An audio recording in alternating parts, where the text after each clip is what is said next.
So the last thing that I need to talk to you about with regard maintaining your SOLARFOCUS boiler are the grates. Now, after approximately 10 tonnes of fuel have passed through the boiler, the grate, which is a consumable part, may end up looking something like this. You can see that the grate has failed, and at this stage the boiler will more than likely fail to ignite. So should you find that we haven't caught this on the service and you need to do it yourself, there's a very simple procedure for changing the grate, which I'll show you now.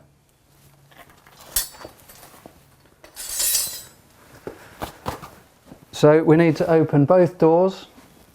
I need not remind you, of course, that the boiler must be switched off at this stage.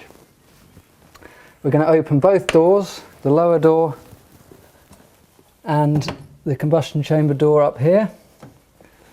We're going to reach inside the ash chamber and then push up under the grate. And then we can pull the grate out in one piece. We can see that this grate's in good condition. There's no clinker in there. Sometimes the clinker blocks these airways out. So that's perfectly fine to put back in again. I'll just clean it off. Looking good.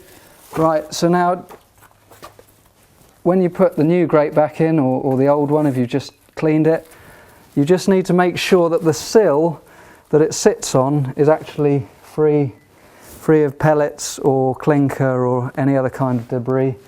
So the best thing to do there is just with your gloved hand run your finger around the sill all the way around, and then we know when we put the grate back in it's going to sit nice and flat and not be lifted up at all in any direction.